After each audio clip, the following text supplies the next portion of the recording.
Kanisa. Belum itu. Ya, Assalamualaikum warahmatullahi wabarakatuh. Waalaikumsalam warahmatullahi wabarakatuh. Suara saya jelas? Jelas, oke, sip, jelas. Oke, saya sapa dulu nih yang sudah hadir ya, Kanisa. Makasih banyak nih Kak Fajri, Mas Halid, Bu Susi, dan tadi juga ada Ilham yang sudah hadir. Oke, nah hari ini kita ketemu lagi di Sabtu malam bareng sahabatku. Malam ini bersama saya Mitra dan ada Kak Nisa Ulumuddin. Nih, alhamdulillah sudah langsung hadir Kak Nisanya. Di sana jam berapa nih Kak Nisa? Di sini jam 4 pagi itu. Masih malam. Luar biasa, masih malam. Tapi udah siap ya. Alhamdulillah. Makasih banyak loh Kanisa sudah berkenan ngobrol-ngobrol bareng sama sahabat muda dan sahabat ayah bunda. Oke, halo, itu udah Umi Dina, ada Bu Deti apa ya? Oke, ada Bu Deti juga. Halo Bu Deti, terima kasih sudah menemani kita malam ini. Nah, teman-teman semua, seperti yang sudah mungkin teman-teman sudah tahu, malam ini kita mau bahas tentang tema yang mungkin akan terkoneksi dengan kita semua ya, dari segala umur, dari segala jenjang usia, bagaimana kita bisa menjadi versi terbaik dari diri kita, be the best version of yourself. Nah, alhamdulillah nih Kanisa mau sharing, mau kita tanya-tanya, mau ngobrol bareng kita di sini. Oke, nah Kanisa ini adalah diaspora Indonesia yang sekarang sedang studi doktoral ya Kanisa ya? Iya, benar. Nah, studi doktoral di bidang technical engineering di Amerika, betul Kak? Iya. Chemical engineering. Oh, chemical engineering. Oh, oke, chemical engineering. Nah, kita akan tanya-tanya nih ke Kanisa, gimana caranya Kanisa selama ini bisa menghadapi tantangan, perjuangannya Kanisa gimana ketika menempuh studi dan tetap bisa berprestasi juga. Terus kita juga mungkin akan nanya nih ke Kanisa, mimpi besarnya apa sih kelak gitu ya. Di usia masih muda aja prestasinya udah banyak nih, alhamdulillah. Kira-kira ke depannya akan seperti apa? Oke, nah sekarang mungkin saya tanya dulu kali ya, atau Kanisa cerita dulu deh. Di sana kondisinya gimana nih Kanisa? Lagi liburan nggak sih Desember begini? Iya, di sini lagi winter break, iya lagi Christmas break. Jadi ada biasanya winter break tuh sampai New Year's. Kondisi di sini sekarang ya karena saya tuh kan tinggalnya di Pullman, Washington ya, jadi sepertinya kota terpencil di Washington State, US. Oke, Jadi terpencil. iya, jadi jauh, pokoknya sekitar 2 jam untuk ke kota terbesar di sini tuh perlu sekitar 2 jam nyetir.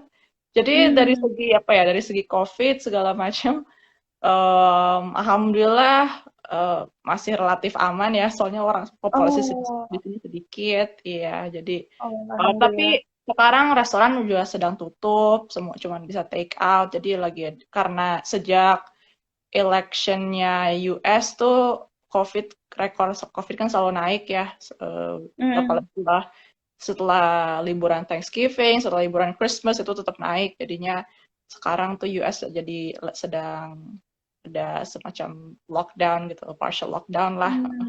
Dan saya juga kerjanya juga selalu dari rumah sejak bulan Maret gitu. Oke. Jadi nggak liburan kemana-mana ya akhirnya ya. Pesan makan juga harus. Iya, takut, takut rada waspada untuk kemana-mana, jadi winternya diem Hmm, aja dulu di rumah. oke. Tapi alhamdulillah tetap sehat ya di sana Kanisa. Iya, alhamdulillah, alhamdulillah. Oke. Nah, Kanisa sekarang aktivitasnya apa nih? Selain studi mungkin ada aktivitas lain? Ya jadi sebagai apa di program S3 tuh pasti kita kerja sebagai research assistant-nya profesor, jadi selalu mengerjakan proyek. Selain itu, saya juga aktivitas saya juga di Komunitas Indonesia juga sebagai advisernya Permias di Pullman sini. Oke. Organisasi kan selalu perlu advisor, dan yang bisa jadi advisor either staff atau enggak, karena kita status S3 tuh kita juga dipanggil, kadang statusnya dipanggil staff, jadi saya udah jadi berqualify untuk jadi advisernya Permias di sini. Terus apalagi ya, sama tiap minggu ikutan pengajian di apa namanya, online community IMSA namanya di Amerika itu. Oh Di iya, IMSA ya. iya, itu Indonesian Muslim Society in America, di mana kita apalagi biasanya untuk orang-orang yang karena US tuh sangat besar, jadi di US tuh punya suatu platform kita pengajiannya online gitu. Jadi kita disambungkan sama orang-orang di bagian US yang time zone-nya juga sama gitu. Oh Terus, oke. Dulu juga kayaknya Uni pernah ya di IMSA ya. Uni Dina oh pernah dulu. iya, Oke. Mm-mm. Jadi liburan nih nggak ada rencana mau ngapa-ngapain nih? ya belum tahu. Saya kayaknya mau diem di rumah gitu. Cuman cuman rada kasihan juga, soalnya apa namanya? Soalnya karena tinggal sendiri terus lagi holiday, lagi winter break jadinya. Tapi ya jadi masih mikir-mikir dulu apa mau kemana gitu atau enggak, mau diem di rumah. Hmm. Heeh. Hobinya apa sih? Kanisa hobinya apa? Hobinya kayaknya Mm-mm. sih sampai US ini ya berubah ya. Kalau dulu saya pas masih tinggal di Qatar, hobinya tuh menggambar atau apa ya. Kalau eh, tentunya Netflix, nonton drakor, masa sampai sekarang masih suka. Oh, baik di Qatar maupun di Amerika itu masih Iya, ya kalau nonton Netflix. iya. Hobi sejak ke sini tuh memasak ya, gara-gara Hmm. gara-gara di sini cari makanan halal tuh agak susah, jadinya Hmm. untungnya jadi bisa belajar memasak, terus jadi kalau mau makan sesuatu kita yang bikin sendiri, tapi enjoy juga. Oke. Hmm. Ini sendirian nih. Jadi maksudnya di satu rumah memang sendirian atau apa kayak apa foster family atau gimana gitu? Yang Oh, tinggal bareng? kalau saya di sini tinggal sendiri ya, one bedroom. Soalnya awalnya sebelum COVID kita mikirnya suami bakal datang ke sini atau kalau liburan. Lebih lagi coba saya punya roommate biar nggak sendiri-sendiri amat. Cuman ya kalau saya sekarang di graduate housingnya Washington State University, jadi affordable housing untuk one bedroom di Hmm, provide sama kampus sendiri. oke deh. Nah, Kanisa mau nanya dong nih kan Kanisa kalau kalau yang saya tahu sih ya informasinya Kanisa tuh S1, S2, S3-nya tuh bidangnya sama. Ya, iya nggak sih? Chemical engineering ya? Mm-mm. Mm-mm. Itu gimana sih waktu awal bisa mutusin ah mau ngambil mau belajar di bidang ini gitu. Dan kok Hmm. sampai S3 gitu bertahannya berarti apa mungkin udah ketemu passionnya di situ gitu. Gimana sih caranya Kanisa bisa ketemu passionnya di awal gitu ketika masih muda banget. Oh iya, Prosesnya iya. gimana tuh? Sebetulnya untuk menemukan apa ya, kesukaan dari awal tuh susah ya. Um, Hmm. some level of kayak discovery itu masih diperlukan ya. Kita mungkin pas masih 17-18 tahun tuh kita belum belum terlalu banyak wawasannya. Sebetulnya chemical engineering itu field-nya tuh sangat lebar ya. Jadi dari S1, S2, S3, walaupun bidang saya, major saya masih chemical engineering, tapi chemical engineering itu branch-nya tuh banyak sekali. Di Oh. pas satu fokus di studi saya tuh lebih ke proses industri gitu, kayak chemical plants, petrochemical, fokusnya di sektor kayak petrochemical industri segala macam. Terus pas S2 saya research-nya dan grup grup tesisnya itu di proses safety. Jadi fokusnya walaupun di masih sebetulnya dari degree-nya masih chemical engineering, sebetulnya saya sebetulnya agak-agak pindah-pindah juga di dalam Oh, oh, oke. iya Jadi udah jadi lebih ini lagi ya, lebih spesifik lagi gitu sebenarnya ketika S2 dan S3-nya beda-beda juga gitu. Iya, jadi pas S3 saya berubah lagi karena saya merasa process safety kayaknya bukan untuk saya. Akhirnya saya S3 pindah ke bidang computational modeling bidang di sektor chemical reactions and catalysis. Jadi itu udah beda branch lagi dalam chemical engineering karena itu based on apa ya? Pas saya pas saya dulu ngambil kelas tuh rasanya enjoy di kelas itu. Jadi saya Oh, pengennya oke. mendalami sektor itu gitu. Jadi Hmm. untuk mencari passion tuh it, Emang perlu memerlukan proses ya ya, proses. nyoba-nyobain gitu. Iya, perlu kita mencoba ya. Jadi kita tidak bisa mikir kayak kita tidak bisa kayak daydream, mimpi. Oh, aku akan dapat passion one day gitu. Nggak gitu sebetulnya Iya, nggak betul. instan. Kita harus mencoba sebanyak mungkin untuk kita bisa menemukan apa yang kita suka gitu. Oke. Nah, Mm. sekarang masih masih sedang mencari atau memang sudah yakin nih, Kanisa? Emang kayaknya cocoknya di sini nih, menikmati di sini nih, apalagi di udah program doktoral kan sekarang. Iya, ya insya Allah saya sudah menemukan tempat yang lebih apa, udah betah lah di dalam bidang ini ya. Jadi tips saya untuk yang masih apa yang sedang mencari, mungkin untuk S1-nya kalau mau kuliah itu cari bidang yang yang broad ya scope-nya. Oh, Kalau oke. Jadi bisa nyobain gitu ya, bisa lihat, bisa terpapar banyak informasi juga gitu. iya, heeh. Soalnya kalau misal ya kalau di bidang teknik ya, teknik Mm-mm. mesin, teknik kimia, teknik apa lagi ya? Em, teknik elektro ya namanya, electrical engineering. Itu Mm-mm. tuh nature of majornya tuh broad karena sebetulnya belum spesifik Hmm. gitu. Em, Tapi untuk chemical engineering ini banyakkan laki-laki nggak sih sebenarnya, Kanisa? Apa enggak? kalau zaman sekarang kayaknya em, presentasi perempuannya banyak ya. Mungkin kalau pas aku Hmm. kuliah di Qatar dulu malah 50-50 gitu. 50-50 waktu itu. Iya. Waktu itu somehow teknik mesin yang banyak laki-lakinya. Jadi teknik kimia somehow banyak perempuannya juga. Iya. Jadi kayaknya berubah Oke. tiap generasi kayaknya berubah.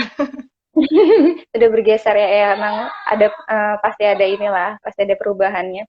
Nah, kalau Mm-mm. Kanisa sendiri ngerasa tantangan terberatnya selama studi itu apa sih yang dirasain? Pernah nggak sih ngerasa tertekan gitu atau pernah bosen nggak gitu kan udah walaupun beda-beda loncat-loncat tapi kan masih satu jalur tuh ceritanya. Ya, Mm-mm. apa sih tantangannya yang paling ter ya mungkin paling berat kali buat Kanisa? Jadi tantangan pas S1 sama pas S2, pas S3 semuanya beda-beda ya. Pas S1 lebih ke bosenan. Oh, Pas S1 soalnya teknik kimia kan yang saya bilang kan broad banget ya. Jadi komponennya teknik kimia tuh banyak banget dan di apa namanya di spread over 4 years gitu. Dan kita tidak bisa menyusun semua itu sampai tahun keempat. Jadi tahun pertama dan kedua tuh saya bosan banget, bingung ini tuh untuk apaan sih kerjaan kita disuruh belajar ini untuk apaan sih gitu. oke. Itu Masih yang belum bikin tahu ya tujuannya kemana gitu ya, masih belum kebayang bakalan buat apa nantinya gitu ya, Kak. iya, Itu yang bikin bosen. iya itu yang bikin bosan. Jadi tahun kedua saya hampir ganti major malah.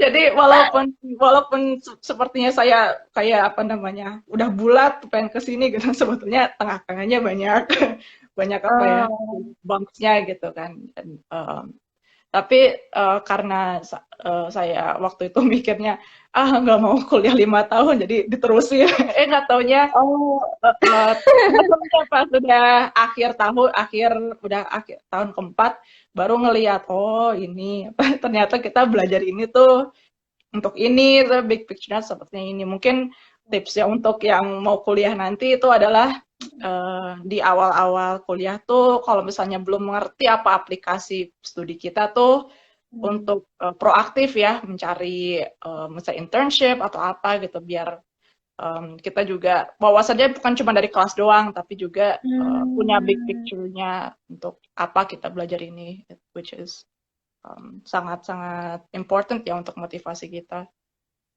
Kalau S3 udah beda lagi karena bukan karena bosen lagi.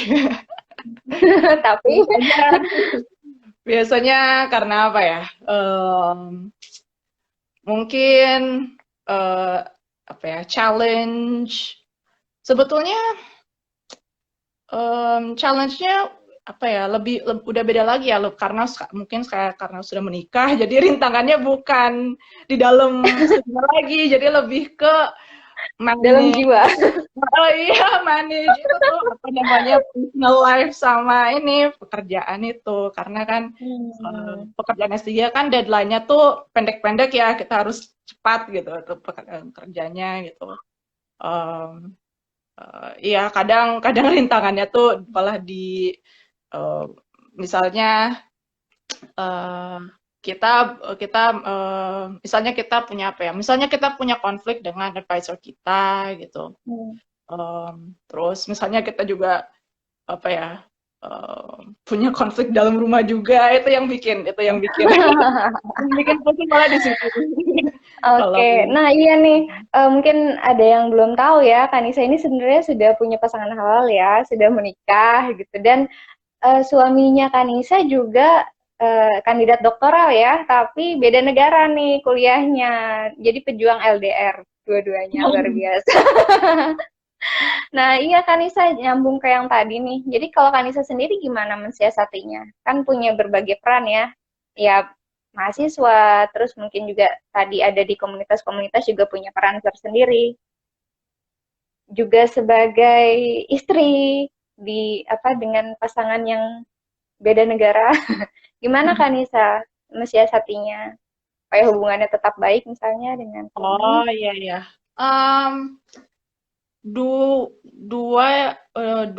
I think two main points yang saya rasakan sejak nikah long distance itu jadi karena kita kan perbedaan jamnya 9 jam. Jadi yang paling penting buat kita itu adalah menyiasati waktu around each other. Jadi saya break-nya tergantung kapan suami bangun dan kapan suami tidur gitu. Oh.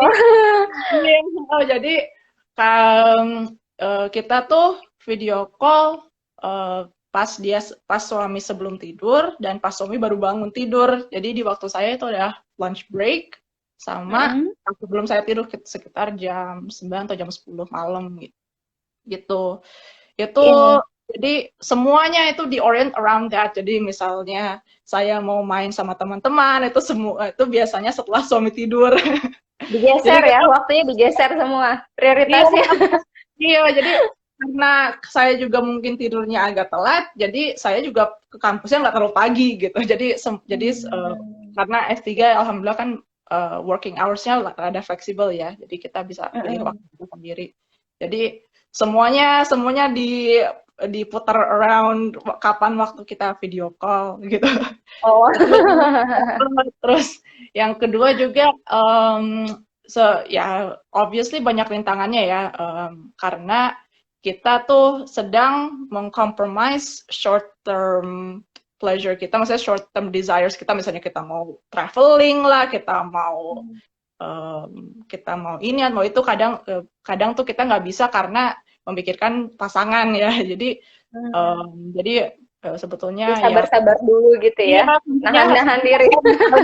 Misalnya aduh break nih, pengennya jalan-jalan sama temen-temen, tapi kalau misalnya kita jalannya lebih dari beberapa hari itu pasti kan kalau misalnya kita punya rutinitas dengan waktu video call, apapun yang menggoyang yang merubah aluran waktu kita, kapan kita bisa ngobrol bareng gitu kan. Jadi itu sebetulnya salah satu faktor besar dalam kehidupan sehari-hari kita gitu. dan also ready to adapt gitu karena Hmm. Ya, ada obviously kan yang nanya nih, Sunda. Purahayuniyah. Katanya Ya. share dong sebagai pejuang LDR nih lagi di-sharing ya sama Kanisa. Ini kayaknya eh, oke ya. Nah, kalau Kanisa, aku mau nanya mundur deh. Waktu itu kan ketika memutuskan menikah, itu sedang studi kan? Sudah masuk sebagai mahasiswa program doktoral, iya nggak? Iya, Apa tapi belum? ta'arufnya sebelum mulai S3. Oh, Iya. waktu itu apa sih yang bikin Kanisa yakin? Kan ini udah pasti bakalan pisah nih. Mungkin ada yang bakal milih, mungkin ada yang prefer, udah nanti aja sama-sama lulus gitu kan, biar bisa bareng. Nah, kalau Kanisa apa sih yang buat yakin? Ya udah sekarang gitu. Oh Mutusinnya iya. itu apa yang? Pertama pas kita masih ta'aruf, sebetulnya waktu itu kapan kita bakal nikahnya belum jelas. Jadi sebetulnya saya tidak berniat untuk LDR sama sekali. Awalnya kan ikutin suami dulu, Terpaksa. baru dipikir-pikir lagi mau S3 mau enggak, soalnya ya nggak harus S3 gitu. Oh. Maksudnya kalau bukan bukan rezeki kita, bukan jalan kita juga, saya juga nggak terlalu maksa gitu kan. Cuman waktu itu pas masih ta'aruf belum ada kepastian, saya rasa belum ada kepastian kapan kita bakal bisa menikah gitu. Jadi dan Hmm. waktu itu saya juga baru dapat acceptance letternya. Jadi saya merasa waduh ini sayang kalau dilepas begitu saja. Kata kayak mama juga bilang sebetulnya dia juga ada masukan dari mama kalau misalnya udah nikah mungkin agak susah untuk mulai lagi gitu. Oh. Karena kita belum nikah, maksudnya jadi mungkin kita sambil sambil sambil menunggu tuh sambil S3-nya udah mulai duluan. Jadi pas udah nikah tinggal berapa tahun lagi gitu. Itu visinya waktu itu gitu kan. Terus suami juga waktu itu sudah misalnya emang pas taruh juga suami juga udah oke dengan saya S3 dan waktu itu kita punya apa ya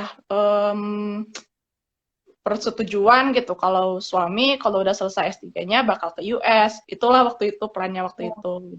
Jadi kita sudah punya persetujuan pas lagi ta'aruf itu. Jadi habis itu kita melaksanakan plannya, tapi ya on the way kita berubah plan. Akhirnya saya bakal ke Jerman dan saya yang Oh. bakal long distance PhD dari long distance PhD Oh, di tapi bisa Jerman. ya. Tapi memang bisa programnya dari jauh gitu ya. Kerjainnya tugas-tugasnya juga. Karena memang nggak ada pertemuan tatap tatap Iya, muka sekarang. iya, alhamdulillah karena saya Hmm. kerjaannya di komputer semua, jadi technically bisa Hmm. dari mana aja. Jadi itu salah satu kenapa saya memilih studi yang di modeling gitu. Jadi karena misalnya mikir kalau misalnya udah berkeluarga, mungkin pengen punya fleksibilitas tentang apa working space dan working Iya, iya. hours. Orang-orang yang di Berarti kerjanya emang komputer relatively lebih punya fleksibilitas itu. berarti memang ketika memilih jurusan itu pun sudah mempertimbangkan ya peran kedepannya akan seperti apa, yang lebih fleksibel itu yang dipilih gitu ya, Kanisa. Ini juga ada yang nanya nih dari Opti Salihati. Berarti pandemi begini nggak ketemu sama sekali ya?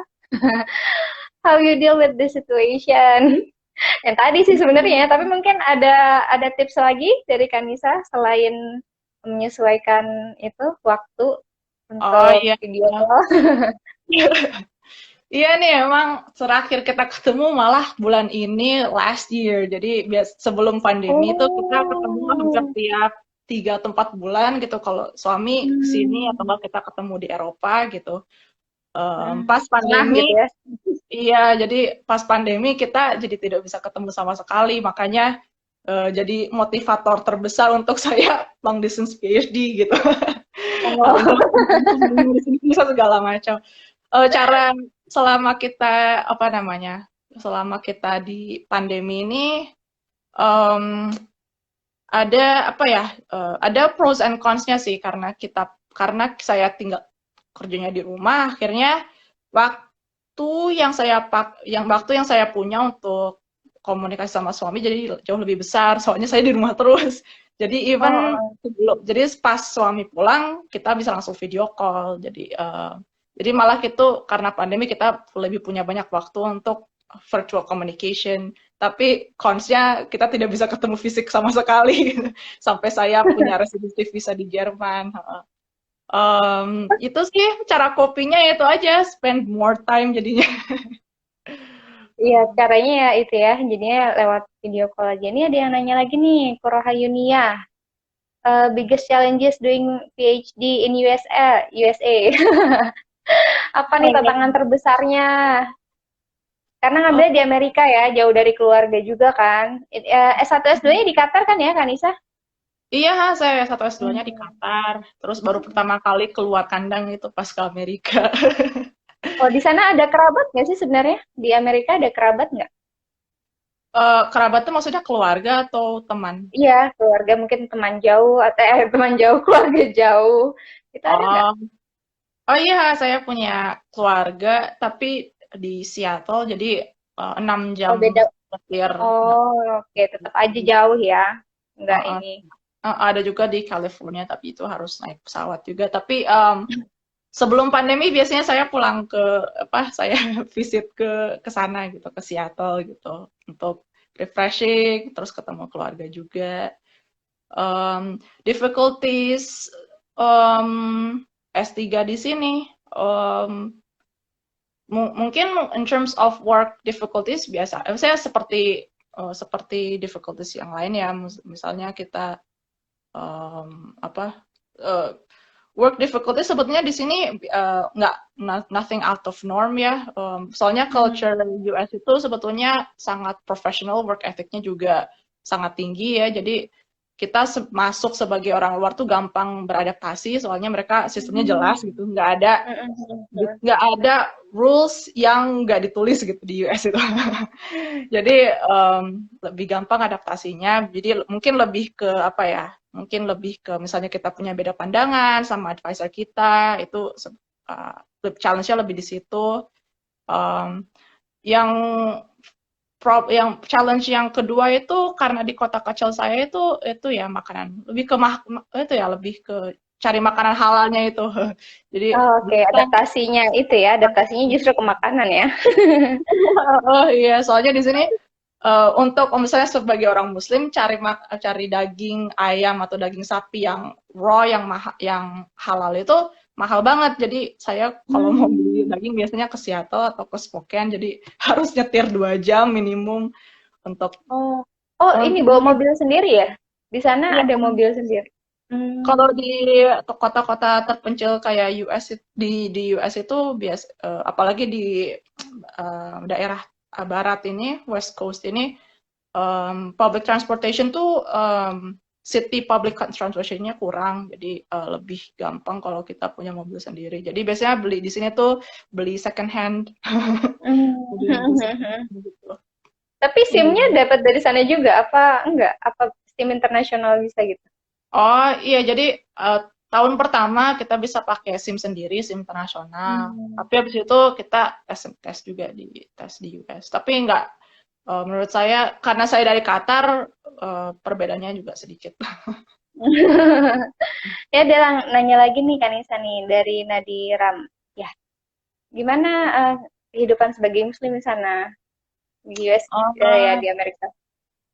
ada gampangnya dan ada susahnya ya. Gampangnya adalah US itu sangat menghargai Hmm. individualitas ya. Jadi nggak Mhm. susah, sebetulnya nggak terlalu susah untuk kita bilang kita tuh berbeda gitu. Oh, Peer oke. pressure dari orang-orang Amerika tuh uh, saya nggak merasa sama sekali gitu. Soalnya Hmm. culture mereka itu untuk value individuality dan value-nya kita value berbeda tuh nggak apa gitu kan. Kesusahannya adalah yaitu makanan dan juga itu di sini orang muslimnya sedikit kan, jadi um, ya orang muslimnya di sini sedikit, teman-teman muslim saya sangat sedikit, jadi banyak komunikasi interaksi online. Jadi Hmm, pengajian saya online, terus pengajian online ya. ceramah online, kalau mau nonton ceramah online gitu-gitu. Tapi Oh, karena IMSA itu sangat aktif, jadi alhamdulillah itu itu bisa. kebantu ya. Jadi bisa lebih sering interaksi juga gitu ya, karena kegiatannya mungkin lebih banyak ya, IMSA itu. Iya, kegiatannya IMSA banyak banget. Kemarin aja baru bikin conference namanya Muktamar. Jadi itu di invite banyak-banyak keynote, banyak-banyak key speakers yang Oke. jadi Oh, ilmu dari IMSA juga sangat-sangat gitu, menolong dari segi spiritual. Itu ya sih. mungkin ada nggak sih yang berbeda value-nya yang terasa beda banget gitu value-nya di sana dan ya gimana caranya Kanisa bisa mempertahankan value yang udah ditanamkan keluarga misalnya dari kecil gitu kan mungkin nilai-nilai sebagai seorang muslimnya juga pernah nggak sih ada ya tabrakan value gitu ketika interaksi di sana?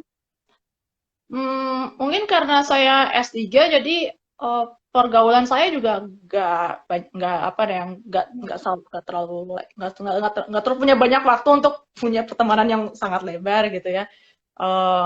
Generally kita tolerate differences Hmm, between each other, dan kalau kita punya perbedaan juga kita nggak attack nggak iya attack ya. suatu perbedaan kita gitu. Kita tend to just tolerate and just okay, just put that back of our heads gitu. Yang lebih yang saya find lebih challenging adalah peer pressure dari orang-orang Indonesia sendiri malah. Oh Bukan gitu. dari bukan dari bukan dari orang Amerikanya, tapi kadang mungkin kita punya value yang nggak identik dengan value teman-teman di komunitas Indonesia kita gitu. Dan Contohnya apa tuh? Contohnya apa Kanisa? um, yang contohnya sih yang saya itu yang saya itu itu makanan lagi. Makanan apa eh, apa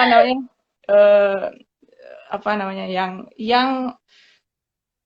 yang paling strict sama makanan tuh saya di kalangan teman-teman Oh, saya.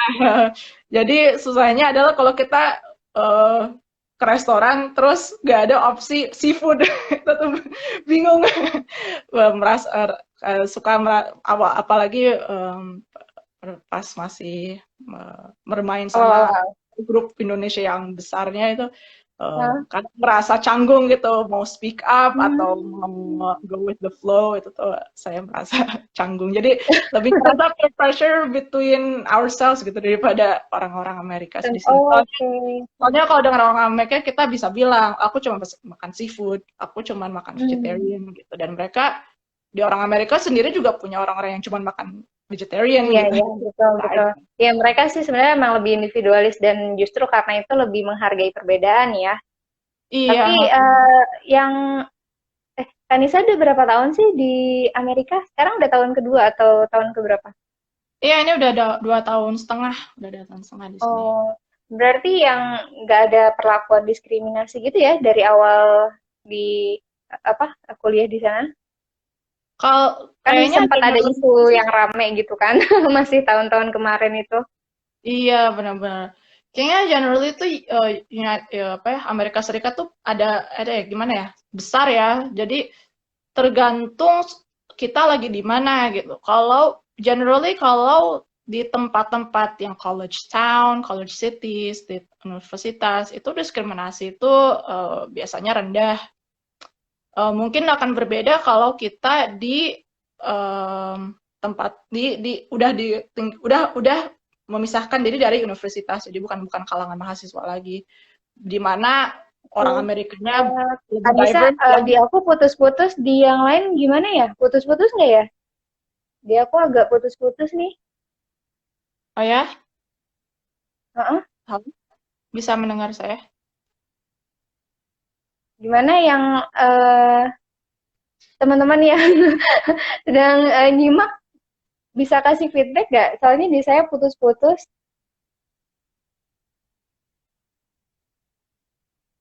Anissa, Lancar, lancar. Oh ya. oh lancar ya? Oke, oke deh. Nggak apa-apa deh, oke. Oh, jelas ya. Oh, oke. Alhamdulillah. Berarti di saya mungkin sinyalnya ya. Oke, Oh iya. ya silakan Kanisa. Oh iya, jadi kalau misalnya kita udah tinggal di luar suasana, di luar environment yang banyak mahasiswanya itu yang saya dengar baru apa namanya? Karena orang Amerika itulah ya, mungkin lebih diverse ya. Kalau udah kita keluar college town kan biasanya tempat orang-orang yang ilmu pengetahuannya lebih tinggi ya, lebih educated, lebih culture-nya juga lebih tinggi gitu ya. Nilai culture-nya juga lebih toleransi gitu ya. Kalau misalnya kita udah keluar, misal saya dengar memang masih masih ada lah orang-orang US yang rasis atau punya apa Islamofobia gitu terhadap kita gitu. Tapi Mhm. jadi I think this kayak high tolerance ini memang bisa jadi terisolasi karena apa namanya? Karena saya lagi di dalam college ya, dalam universitas itu. Oh iya, oke. Nah, Mm-mm. Kanisa, kan sebenarnya memang di setiap perjuangan ya pasti ada tantangan-tantangannya nih ya, Kanisa. Tapi kan Kanisa bisa tetap memilih untuk ya menghadapi gitu. Apapun kesulitan yang Kanisa alamin, Kanisa pilih untuk cari jalan supaya bisa melewati itu gitu dan tetap bisa berprestasi. Kanisa kan kalau saya dapat informasi sih dua-dua apa dapat beasiswa ya untuk program studinya ini. Nah, kalau dari Kanisa sendiri, sebenarnya apa sih yang paling memotivasi supaya bisa terus ya berprestasi di akademis dan bisa terus aktif di komunitas juga? Ya itu mungkin ya apa ya motivator saya itu saya karena pertama saya masuk ke dalam program S3 karena saya eh, pengen menjadi researcher gitu di masa depan nanti untuk jadi professionally Peneliti, ya. researcher dan karena itu saya perlu saya perlu go through program S3 ini untuk bisa jadi punya Hmm, skill sebagai researcher. Sebetulnya kalau dibilang apa namanya maksudnya saya tidak pernah punya kayak masalah apa di motivation atau apa sebenarnya itu kurang akurat ya mungkin apalagi apa namanya kadang tuh saya juga naik turun gitu ya cuman ultimately karena saya menyukai apa yang saya sedang pelajari jadinya dan saya juga melihat orang-orang yang sukses di bidangnya, misalnya di bidang research teknik kimia, itu kan yang researcher-researcher lain, saya merasa intrigued by their knowledge. Jadi saya juga pengen seperti kayak mereka gitu. Oh, mereka kok taunya banyak banget, jadinya saya jadi termotivasi untuk bisa untuk belajar juga gitu. oke. Um, Iya, itu jadi motivasi kenapa kita sedang apa ya? Mengapa kita sedang menelusuri ini itu memang salah satu motivator ya. Salah satu ya pendorong gitu ya. Yang kedua adalah balance ya between spiritual, Oke. emotional, physical health itu um, benar-benar penting di waktu kita sedang tertekan. Jadi apa namanya? Kadang kita mungkin kadang suka minder ya misalnya oh orang lain tuh lebih ini orang lain tuh lebih itu tetapi Mm, mm, tetapi misalnya kepintaran tuh cuman itu sebagai potensi kita aja gitu tapi I think discipline is where you get to places jadi jadi di fase apapun yang kita sedang hadapi ya intinya disiplin itu oke, eh, di situ. apa ya skill yang sangat-sangat apa ya eh, penting ya untuk survival kita. Jadi itulah disiplin dan yang kedua motivasi. Oke. Iya, jadi walaupun kalau ada yang bilang ah saya nggak pintar gitu, sebenarnya bukan itu justru yang utamanya ya Kanisa ya, tapi bagaimana dia bisa eh, ya disiplin gitu, terus emang dia punya tujuan yang jelas kayak Kanisa tadi bilang punya mungkin kayak tokoh-tokoh yang memang dijadikan panutan, yang Kanisa juga memang pengen seperti itu yang lebih memotivasi justru ya Kanisa. Iya, heeh. Nah, kalau Kanisa sendiri sebenarnya buat Kanisa kesuksesan itu apa sih? Oh, Nanyanya kok kesuksesan. agak fundamen gitu. Buat Kanisa kesuksesan itu apa sih? Kesuksesan buat saya itu is uh, kita semua mungkin punya role-role yang beda-beda ya. Dan mungkin satu orang role-nya tuh bukan cuma satu aja gitu. Bisa kita sebagai perempuan punya role sebagai perempuan di komunitas, di society kita. Terus kalau udah Hmm. menikah, jadi kita juga sebagai istri atau kita punya sebagai ibu. Dan kalau misalnya kita sedang mengikuti udah kerja, berarti as some sort of career woman. Menurut saya Hmm. kesuksesan adalah untuk fulfill each role sebaik mungkin. Itu apa namanya? Itulah ya I think dan itulah I think that's what's my main definition of success. Apa Iya. lagi ya? Oh, dan juga untuk melakukan role-role itu dengan akhlak ya, dengan akhlak yang jujur, dengan akhlak yang lurus itu.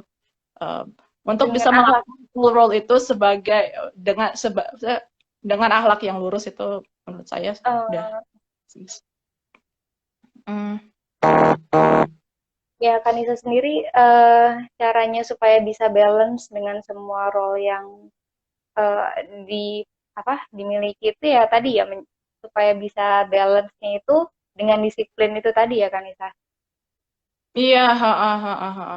Terkadang Sebenarnya tuh kita, disiplin itu ha, kebentuknya emang dari keluarga, memang dilatih atau gimana sih Kanisa bisa punya ya kebiasaan disiplin itu emang sejak kecil atau memang Kanisa ini sendiri gitu tanamkan sendiri dalam diri Kanisa ketika sudah mulai kuliah gitu. ya ya. Um, ya, I think kalau saya personally, hmm, uh, sebetulnya orang tua sendiri agak hands off ya. Sebenarnya orang sendiri agak hands off. Cuman untuk belajar disiplin itu it comes with experience, Hmm. experience, tekanan dan juga dorongan dari keluarga juga, dorongan dari orang tua, selalu memotivasi dari suami dan teman-teman gitu. Hmm. Dibilang saya orang disiplin sebetulnya apalagi sebelum datang ke S3 kayaknya saya rasa saya sebenarnya sebelum datang ke sini belum disiplin gitu. Mungkin baru-baru ini doang baru menuju menuju baru-baru menuju disiplin. iya baru menuju disiplin. Um, Berusaha sebaik-baiknya tapi kan maksudnya kan memang kita ya terus berusaha supaya jadi versi terbaik diri kita gitu ya Kanisa. iya, disiplin tuh is all about apa ya? Um, mental strength ya, emotional well-being, physical well-being, also spiritual well-being. Hmm. Jadi kalau kita merasa fondasi kita sudah kuat, kita juga bisa melewati apa gitu ketakutan kita gitu kan. Jadi kalau misalnya mungkin dulu pas saya masih sekolah apa namanya masih SMA mungkin saya tuh sempat apa ya saking takutnya dengan ujian saya sempat apa ya saya sempat drop lah pas saya masih sekolah SMA dulu gitu karena itu saya sudah ketakutan duluan sebelum menempuh challenge-nya saya udah ketakutan duluan gitu. Um, apa namanya. Jadi I think it increases over time karena experience kita yang lebih Hmm. banyak dan mungkin setelah saya menjadi istri, jadi punya lebih banyak apa ya dorongan gitu. Tidak bisa mundur gitu. Kalau mundur kemana ini emang gitu kan. Jadi Hmm. karena di situasi itu, jadi alhamdulillah kita juga didorong untuk terus belajar gitu. Iya, itu terbentuk ini ya sejalan dengan waktu ya Mm -mm, dengan kondisi dan situasi juga. mm Hmm, -mm. oke. Nah, Kanisa Sebelumnya kalau misalnya sahabat-sahabat muda yang menyimak mau bertanya, dipersilahkan ya. Nah, kalau Kanisa sendiri, menurut Kanisa, apa sih yang sebaiknya dilakukan oleh remaja atau sahabat muda kita nih? Kan kadang tuh kita suka silau ya sama prestasi orang, silau sama kelebihan-kelebihan orang gitu. Kanisa kan dari tadi tuh kayaknya eh, emang udah ajak gitu dirinya, udah yakin ya saya punya kelebihan ini, saya bisa struggle di sini gitu. Kanisa punya nggak sih tips gitu buat teman-teman yang masih ngerasa insecure mungkin, saya nggak bisa apa-apa nih, saya nggak punya kelebihan apa-apa nih gitu. Kanisa punya ini nggak saran buat teman-teman? Oh iya, saran yang saya pakai sendiri itu, walaupun misalnya saya dibilang kan pas SMA tuh udah ketakutan duluan, nggak jadi ujiannya sempat sempat jatuh dulu, sempat jatuh gitu kan. Em, yang saran yang saya punya adalah untuk, apalagi kita sebagai masih muda ya, mungkin apa namanya, situasi kita tuh belum kompleks gitu, kita belum berkeluarga, belum masih masih Hmm, sendiri, hmm, hmm, responsibility kita hmm. cuma untuk sendiri gitu, kita belum Iya, menafkahi orang tua segala macam, is to um, untuk bikin kita sesibuk mungkin. Jadi hmm, put ourselves in as many situations as we can gitu. Jadi hmm, hmm, jadi kita sendiri yang proaktif mengkondisikan diri sendiri untuk punya banyak responsibility, untuk punya banyak experience. Karena ini hmm, juga golden time ya buat untuk kita tuh, karena kita belum punya banyak responsibility, kita harus mencari mencari responsibility itu proactively gitu. Jadi hmm, ikut organisasi, ikut kerja gitu, even part hmm, time. Jadi udah biasa dengan punya banyak responsibility dan punya banyak teman dan punya banyak apa ya, experience gitu. Jadi jangan takut untuk berbeda, jangan mikir kita kuliah tuh cuma untuk belajar doang gitu. Soalnya hmm, soalnya ini tuh golden time kita untuk belajar sebanyak mungkin. Jadi hidupnya jangan monoton gitu. Cobalah cari hmm, hmm. experience yang lebih gitu. Mm-mm. Oke. Itu sih Wah, itu tips aku. iya tuh keren banget sih. Memang sebenarnya kan yang overthinking atau kita punya pikiran-pikiran negatif itu justru hadir ketika kita memang kurang eh, kegiatan kali ya. Maksudnya kurang kurang bersosialisasi dengan banyak komunitas juga, kurang terpapar dengan banyak aktivitas yang berbeda-beda gitu ya kan saya. Kalau kita Iya. aktif, kita mungkin nggak akan terlalu kepikiran tuh pikiran-pikiran negatif tentang ya kelemahan diri kita gitu ya. Kita sibuk dengan memperbaiki diri dan memperkaya pengalaman akhirnya. Iya, Kanisa heeh. sendiri dari sekolah memang ini ya aktif terus di kegiatan-kegiatan dan komunitas-komunitas gitu. Iya, heeh. Jadi saya mungkin terpapar dengan orang tua juga karena orang Hmm. tua salah satu orang-orang yang udah lama di Qatar, dan awalnya di Qatar tuh orang Indonesia sangat sedikit, jadi tidak banyak tidak banyak aktivitas dulu, dan orang tua dengan teman-temannya tuh aktif bikin komunitas di Qatar itu aktif. Jadi Hmm. alhamdulillah, jadi saya merasa apa namanya lebih apa namanya jadi biasa gitu, apa namanya eh, apa namanya punya aktivitas-aktivitas yang lebih dan yang terkait dengan komunitas. Oke. Tapi apa ya, saya banyak skill yang baru saya develop, itu it takes time. Misalnya dulu tuh saya punya stage fright misalnya. Saya dulu pas masih SMA tidak bisa ngomong di depan banyak orang gitu. Dulu tuh Hmm, hmm, sangat timid.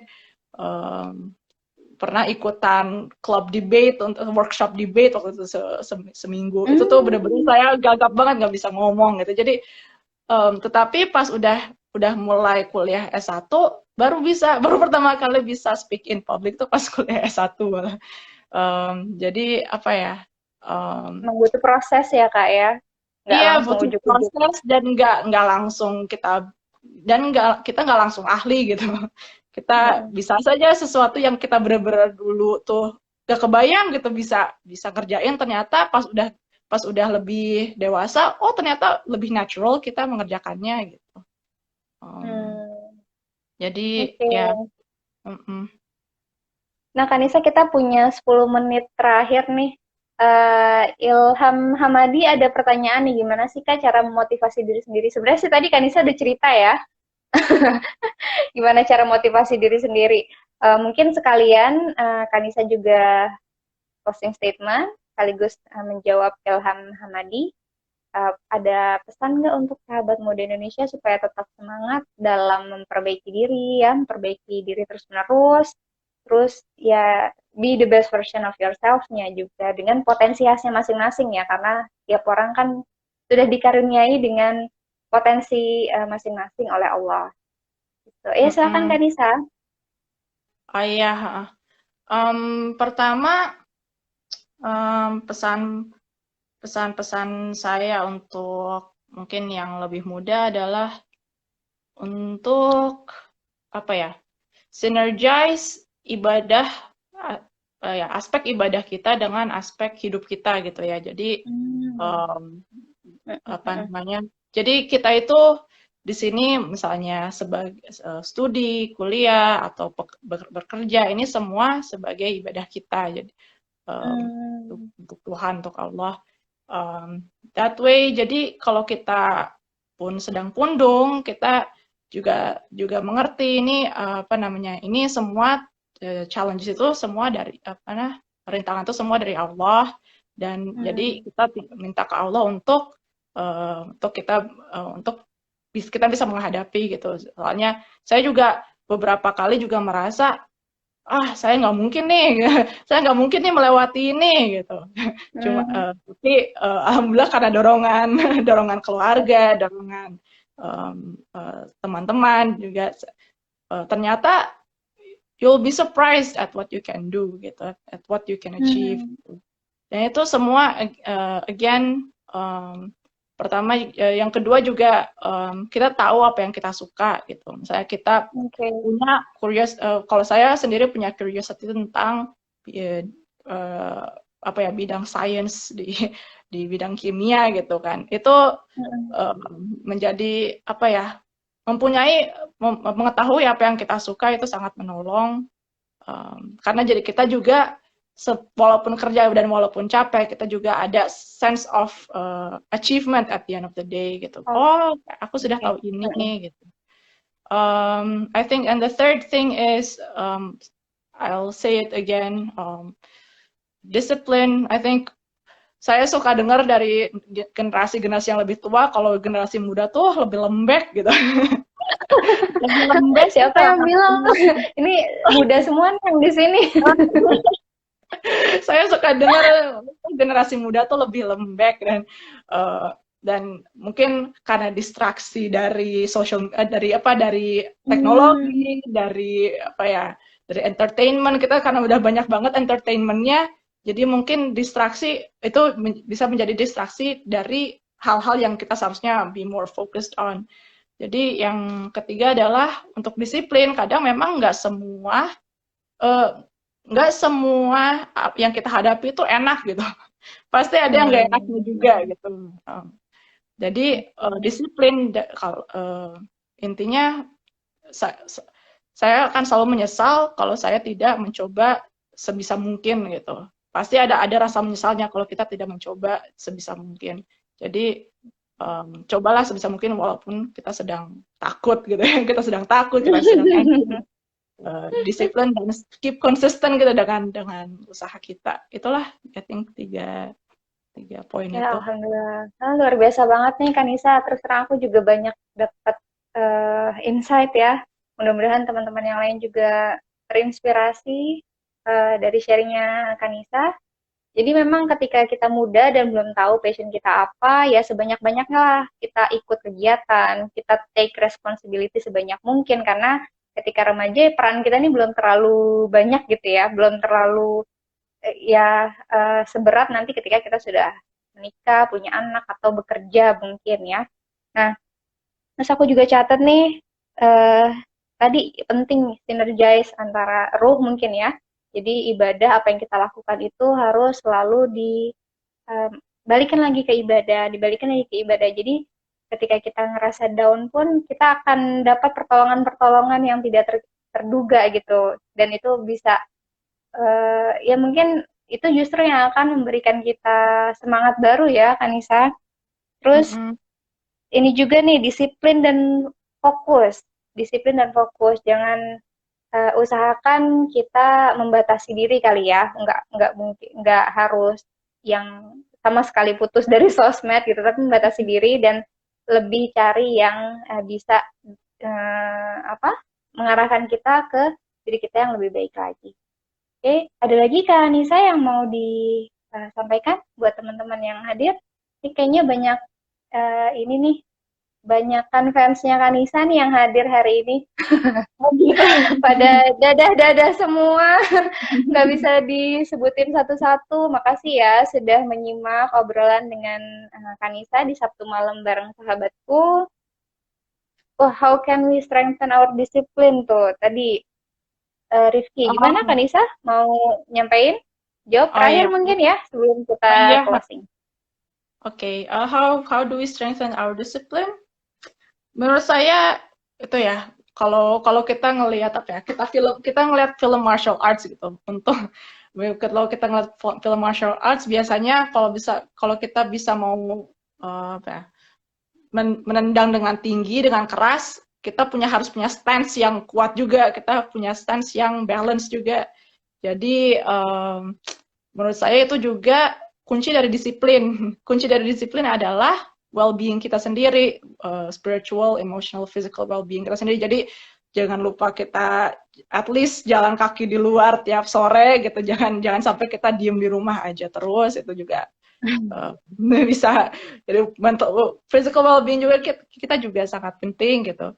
Dan apa namanya? Jadi kalau kita sudah apa namanya disiplin tuh bisa bisa comes lebih naturally kalau kita punya tiga aspek dari well-being kita ini, our spiritual, emotional, and physical strength.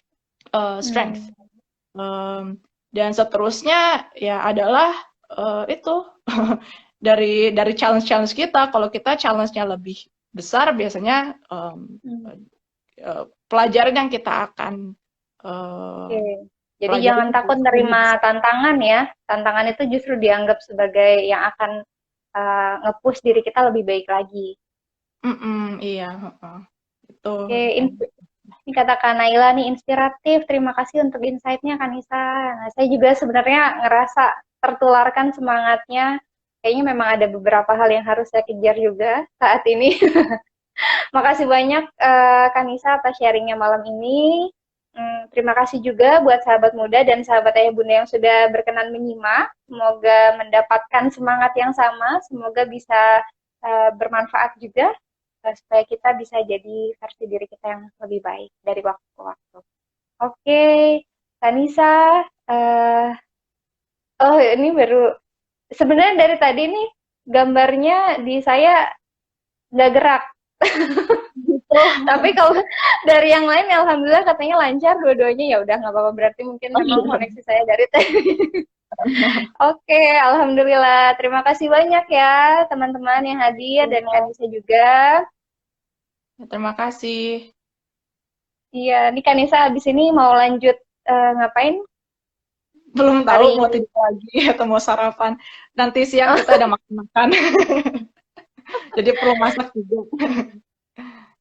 Oke, itu penting menjaga keseimbangan well-being kita ya. Iya, benar Mbak Fajri. Oke, noted. Nah, alhamdulillahirrahmanirrahim, kita sudah menyelesaikan Sabtu malam bareng sahabatku. Teman-teman semua, terima kasih sudah hadir dan menyimak. Saya Mitra dan Kanisa di Amerika sana. Kita izin mengakhiri sesi malam ini ya. Terima kasih sudah hadir. Oh ya, jangan lupa untuk menyimak lagi Sabtu malam bareng sahabatku di kesempatan yang akan datang. Oke, terima kasih semuanya. Pamit ya. Assalamualaikum warahmatullahi wabarakatuh.